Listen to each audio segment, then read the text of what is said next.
Hey, it's Mark Lanier with your video thought for the day. Okay, I'm on the road this week, so these are road trip videos if you've missed them. And technically, I'm not on the road right now in the sense of standing on the road.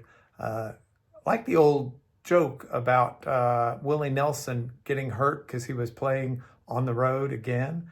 But anyway, I'm not on the road in that sense, but I am outside of my home on the road. And so I'm using that as a theme to look at different roads that are discussed within the Bible. And I thought today on Friday, I would use Acts chapter 9. Now that is an experience that this lawyer had in the New Testament. So there's a lawyer. His name in Hebrew is Shaul, named after the famous king. Now, by the way, we tend to take our Hebrew names out of Greek in the New Testament because the New Testament's written into Greek, and Greeks don't have a sh sound, sh. So they just had an S. That's all they got in the alphabet. You got to live with it. So the Greeks would say Saul instead of Shaul or Saul. So we know him as Saul. And he was a lawyer in the New Testament who's off on some legal business.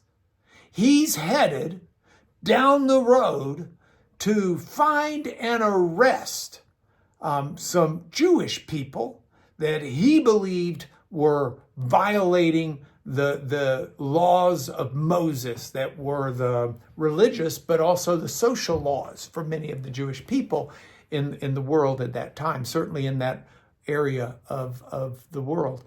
And so Shaul is going down the road. Now, if you don't like the name Shaul for some reason, you can call him by his Roman name because he was also a Roman citizen, so he had to have 3 Roman names.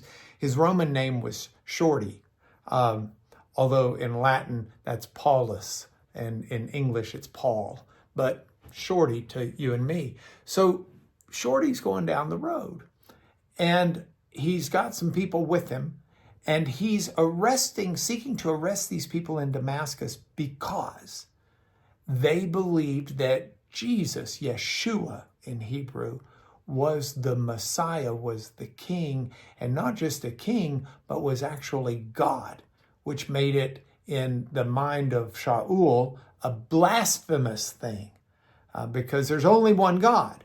And he didn't understand the idea that, yes, there is only one God, but that God is so complex and unhuman that in some ways we don't understand there are 3 within that one.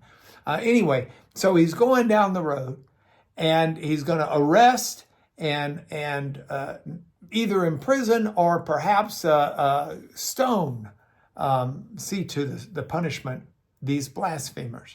Now, as he's going down the road to Damascus, Jesus himself appears to Paul, appears to Shaul, appears to Shorty, pick your name. And when Jesus appears, he says, "Why are you persecuting me?" And Paul says, "Who are you?" And he says, "I'm Jesus, the Lord." And this vision, Paul gets struck blind.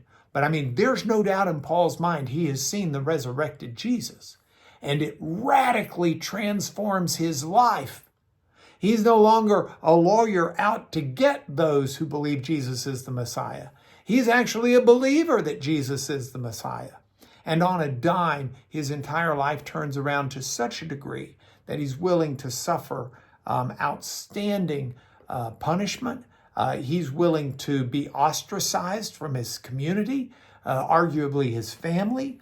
He loses his job. He becomes a man who's on the road all the time. He's subject to being beaten for it, and ultimately is martyred under the Emperor Nero, all because of his confidence in this experience he had with God. We today even use the expression, it was a Damascus Road experience, for something that can turn our lives around. And my question for you and for me is, how real for us is our experience with God? Do we have an experience with God that's so real that we're willing to die for it? If not, we're missing out on something worth living for. Think about that this weekend, because this is your video thought for today.